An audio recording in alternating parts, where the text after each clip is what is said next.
Je comprends pas comment ça marche tout ça. Mon philosophe préféré, c'est James Bond. Jamais dire jamais. Les pouvoirs extraordinaires du corps humain voyagent aux frontières de la conscience. C'est maintenant. L'hypnose telle que vous la pratiquez, elle est utile pourquoi? En fait, l'idée de l'hypnose, elle est assez simple. C'est comme une voie d'accès à de nombreuses choses qui d'habitude nous semblent impossibles à modifier ou à moduler. Mais c'est avant tout une question de pédagogie, quelque part. Par exemple, personne ne vous a appris à gérer vos émotions. On est juste conscient de les avoir, mais on ne fait que les subir quelque part. Donc le stress, la colère, les peurs, etc. Et il se trouve que quand on modifie l'état de conscience de quelqu'un, il peut avoir accès à la fois dans la manière dont ça se constitue à l'intérieur de lui, d'où vient cette peur, pourquoi elle est là, à quoi elle correspond, mais surtout il va pouvoir interagir avec, soit pour décharger une émotion qui stagne à l'intérieur, soit par exemple pour transformer une réaction émotionnelle. Et ce qui est vrai pour les émotions, c'est vrai aussi pour les comportements. La plupart des addictions, des phobies, peuvent ainsi être traitées grâce à l'hypnose. Dans cet état, notre cerveau est capable de mettre en veille une de ses parties, l'amygdale, le siège de la peur, mais aussi le cortex singulaire antérieur, cette région par laquelle nos émotions influent sur notre comportement.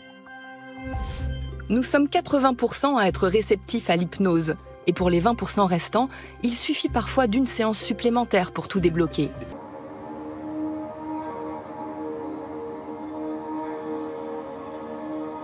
On va imaginer maintenant qu'il y a comme une sorte de somnolence dans la main.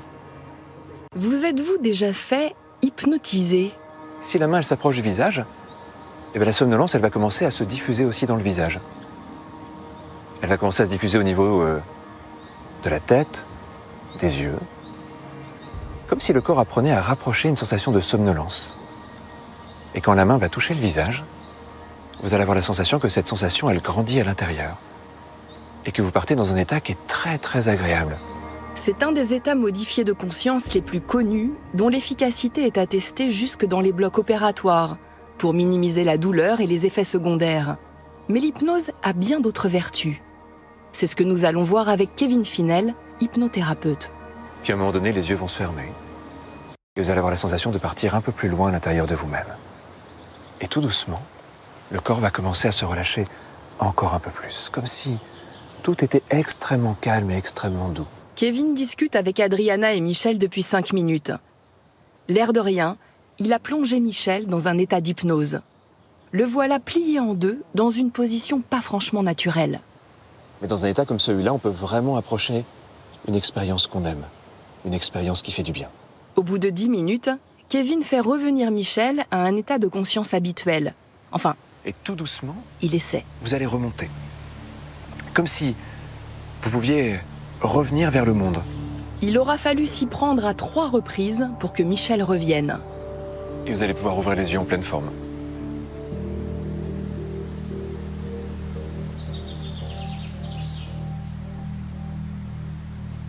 Je rêve. Alors, tu as fait quoi là, à ton avis? C'est très bizarre parce que j'étais sûrement dans un état de conscience modifié, mais j'étais parfaitement conscient pendant toute l'expérience. Je sais exactement les positions dans lesquelles j'étais. J'entendais parfaitement la voix de Kevin. Je n'ai aucune notion temporelle. Je ne sais pas combien de temps ça a duré. Une sensation de bien-être, de lâcher prise, mais tout en étant très très conscient de ce qui se passait. Michel reprend ses esprits tant bien que mal. Que s'est-il donc passé dans son cerveau pendant ces quelques minutes? Et qu'est-ce que cette fameuse conscience qui se modifie en fonction des pratiques? Kevin, pour nous la conscience c'est savoir ce qui se passe autour de nous et puis savoir qu'on existe. Alors, et pour vous la définition c'est quoi en fait? Alors en fait aujourd'hui, la vision qu'on peut avoir de ça, c'est qu'il y a énormément d'informations qui restent à un niveau inconscient. Par exemple là, on a plein de bruit, on a plein de sons, il y a plein de choses autour de nous, mais ça ne remonte pas jusqu'à la conscience. Ça reste à un niveau local dans le cerveau. Les théories modernes disent que c'est quand ça commence à devenir partagé dans le cerveau. Par exemple, j'entends un son, mais j'ai envie d'y réfléchir, peut-être d'en parler. Là, tout d'un coup, ça vient partir dans plusieurs directions du cerveau, et c'est là que ça semble remonter à la conscience. On va justement demander à Steven ce qu'il en pense. Steven ? En plus d'être facétieux, Steven Lorraise est un des plus grands neurologues au monde. Il se passionne depuis plus de 20 ans pour la conscience, du coma à la transe, en passant par l'hypnose. C'est quoi, toi, ta définition de la conscience? Ah, la conscience. Je pense qu'il ne faut pas être trop arrogant. C'est vraiment un des grands mystères. Mais quand même, on sait qu'il y a des parties dans le cerveau qui sont plus importantes que d'autres pour être conscient de notre environnement. C'est ce réseau ici en rouge, le réseau de la conscience du monde extérieur, sensoriel, tout ce qui passe par nos sens. Et puis, il y a un deuxième réseau très important, réseau de la conscience du monde intérieur. Cette petite voix qui me parle, qui vous parle sûrement en ce moment même, qui me permet d'anticiper. À quoi ça sert de découvrir la conscience? Ma mission comme médecin, c'est de ne pas juste prescrire des médicaments ou des interventions, mais de faire appel à ce pouvoir de l'esprit qui est vraiment sous-exploité et qui peut, je pense, nous aider beaucoup et qui est complémentaire évidemment à tout ce que la médecine classique nous a à offrir. Merci Steven. De rien, je rêvais, tu sais, on maîtrise pas ses rêves. C'est ce qu'on appelle les états de conscience modifiés. Je suis conscient d'être là et en même temps, je suis pas là. Ouais, c'est ça. Non, mais en même temps, on connaît tous ces états-là. Hein. C'est quand tu bois trop d'alcool, quand tu rêves, quand tu fais l'hypnose ou méditation, c'est ça? C'est qu'il y a de plus en plus de scientifiques qui s'y intéressent. Hein. Et quand c'est bien contrôlé, bien maîtrisé, là, ça va ouvrir des perspectives thérapeutiques immenses. Ah ouais, comme quoi, par exemple? Lutte contre le stress, contre l'anxiété, la dépression, les phobies, les addictions. Non, mais là, tu me parles d'une vraie révolution à venir. Ah ouais, mais tu sais que les plus grands centres de neurologie au monde s'y intéressent. D'ailleurs, en parlant de neurologue, on en connaît un, Stephen Loray, tu te souviens? Un coup, cette impression de pouvoir respirer pour la première fois de ma vie. Et c'est le début du plus beau jour de ma vie, quoi. Leur vie a basculé grâce aux états modifiés de conscience. Ça a commencé avec la capacité de sortir hors de mon corps. Je me suis dit, je suis fou, tout de suite.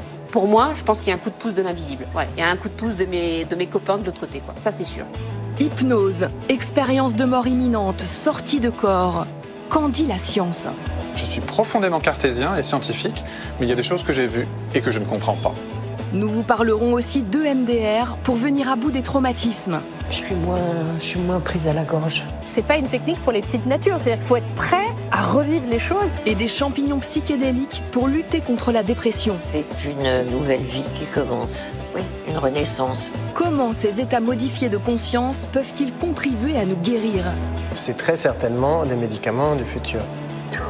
L'apnée, c'est une gymnastique mentale, c'est une invitation à juste travailler son attention.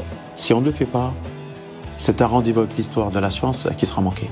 Ce soir, des expériences qui vont bouleverser toutes les idées reçues. Elle dit qu'il n'y a pas eu de revoir.